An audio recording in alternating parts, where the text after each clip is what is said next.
On August 19, 2025, after spending 43 years on death row, Cale Barrington Bates was executed by lethal injection in Florida. In this video, we'll uncover what happened his last meal and his last words.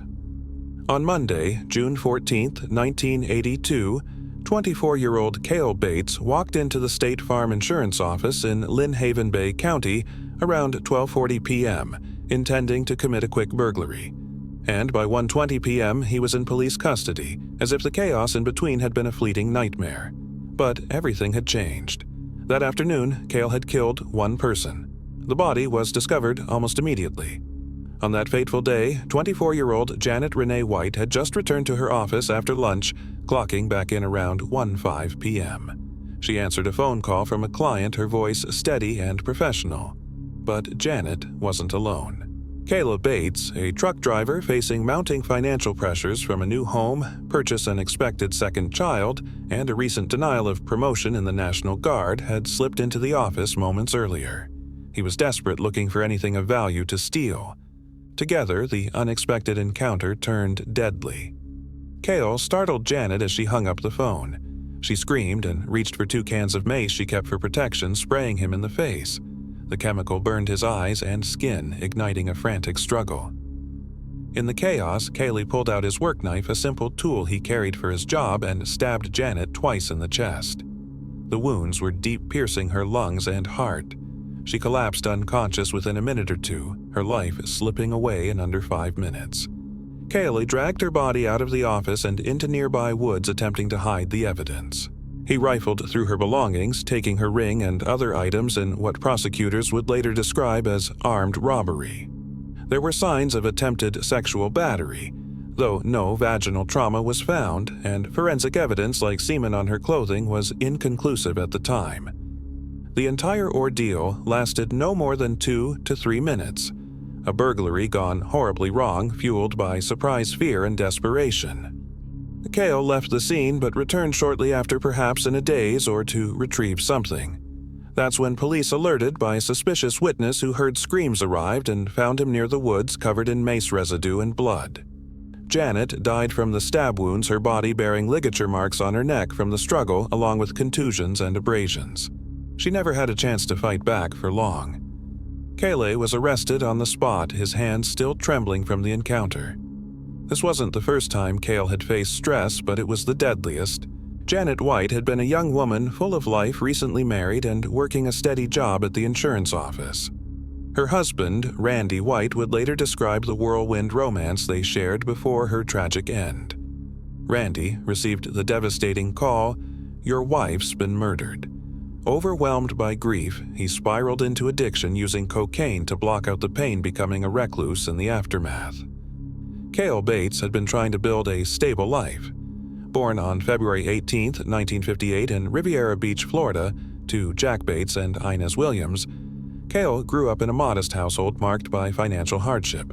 His father struggled to hold jobs, placing the burden on his mother, Inez, who worked tirelessly to support the family. Cale had a younger sister, Susan, whom he protected fiercely, earning a reputation as a good, obedient child. His parents divorced in 1967, and Inez remarried Cleveland Williams, a stepfather who became a positive influence, taking Cale fishing and camping. Cale thrived in community activities, Boy Scouts, church, Sunday school, and sports, where he was known for his respectfulness and enthusiasm. Academically, however, he faced challenges. With an IQ of 83 in the borderline mentally retarded range, he struggled in school, achieving academically at a level far below his peers. Yet, through sheer determination, he graduated high school ranked 409 out of 458 in his class. In 1976, at age 18, Cale enlisted in the U.S. Army, completing basic training at Fort Benning, Georgia. He later joined the Florida National Guard, rising to Specialist 4th Class. His service included jungle training in Panama and deployment during the 1980 Miami race riots, experiences that left him nervous and afraid, longing to return to his family.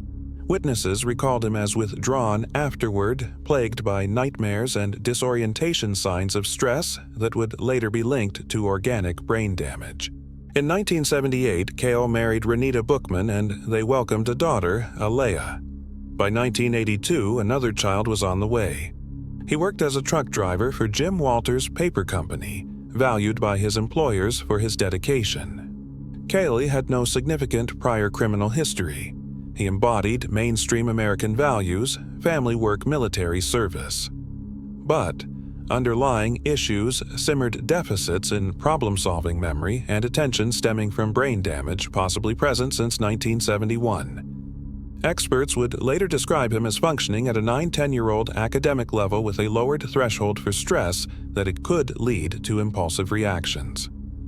The day after the murder, June 15th, the community was in shock.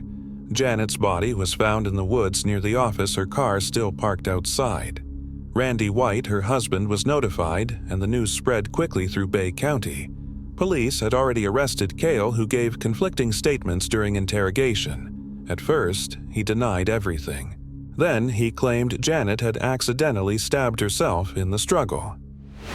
Evidence contradicted him. The stab wounds were deliberate, and his presence at the scene, along with mace on his face and stolen items, sealed the case. Forensic teams examined the office and woods. Semen on Janet's panties and vaginal swabs suggested attempted sexual battery, though initial tests were inconclusive. Fibers from Cale's clothing matched the scene and the knife was recovered. Prosecutors built a case around kidnapping, dragging her to the woods, armed robbery, taking her ring, and first-degree murder during the commission of felonies. To strengthen their evidence, they focused on the heinous nature Janet had looked at Cale in her final moments, pleading, perhaps though she lost consciousness quickly. There was no prolonged torture, but the state argued it was cold, calculated, and premeditated claims Bates disputed, insisting it was a panicked reaction to the mace. That summer, detectives questioned Cale multiple times. He broke down at one point, admitting to the struggle but maintaining it wasn't intentional murder. His lawyer arrived and the story shifted slightly. He said he panicked after the stabbing, dragging her body to hide it. But he didn't call for help. Instead, he returned to the scene where police found him. At trial in January 1983, before an all-white jury in Bay County, the atmosphere was tense. Pre-trial publicity was intense with racial undertones. Cale, an African-American man accused of killing a white woman. A motion for change of venue was denied. The state presented no additional evidence in the penalty phase while Cale's father and he pleaded for mercy. The jury convicted him of first-degree murder, kidnapping, armed robbery, and attempted sexual battery. They recommended death 11-1. The judge sentenced him to death, citing aggravating factors committed during felonies for pecuniary gain to avoid arrest and heinous, atrocious, or cruel. Mitigation was limited to no prior criminal history. But Cale kept fighting. His attorneys appealed, arguing improper aggravating factors. In 1985, the Florida Supreme Court vacated the death sentence and remanded for resentencing. A new hearing that year without a jury again resulted in death upheld in 1987 despite dissents over ignored mitigation. Post-conviction motions in 1989 led to relief in 1992 for ineffective assistance of counsel. His lawyer hadn't investigated mental health adequately. A new sentencing was ordered. In January 1995, it ended in mistrial due to a juror's undisclosed trauma. In May 1995, another jury. 4 white males, 6 white females, 2 African Americans recommended death. 9-3 after deliberating nearly 3 hours. They asked if they could recommend life without parole, believing life was appropriate, but the court refused, citing ex post facto laws. The state emphasized future dangerousness, noting Cale's potential parole after 25 years on life sentences. On July 25, 1995, he was sentenced to death again. For decades, Cale appealed. Attorneys argued intellectual disability and mental health issues, organic brain damage affecting stress response, low IQ, emotional disturbance impairing conformity to law. Experts like doctors Larson McMahon and Crown testified to impairments in memory, attention, and problem-solving. He functioned below average, lineup 100 men his age, and education 98 would outperform him. Racial bias was alleged underrepresented African Americans in jury pools, higher death sentences for black defendants with white victims in Bay County. Prosecutorial misconduct claims surfaced. State Attorney Jim Appleman received campaign contributions from the victim's family and friends, creating conflicts. Even the state's experts acknowledged brain damage under modern standards. By age 67, Cale's condition worsened with schizophrenia-like symptoms and dementia eroding his capacity. A forensic neuropsychologist noted his functioning was so low fewer than 1 in 10,000 people matched it. He couldn't even grasp basic concepts like during childhood games where rules confused him. School was a struggle. He never lived independently, staying with family until arrest. Appeals highlighted procedural errors. Vague jury instructions excluded mitigation like his parole waiver community petitions with over 100 signatures vouching for his character and his Army graduation photo. In March 2022, a judge ruled him competent for execution. In June 2023, the Tennessee-Florida Court of Criminal Appeals upheld it. Delays followed pandemic moratorium's technical issues. In March 2025, the Florida Supreme Court set the date. One final hurdle. In 2024, Cale was diagnosed with heart issues, but no device like Byron's. His lawyers argued pain from lethal injection due to veins, but the court denied, stating he'd feel nothing.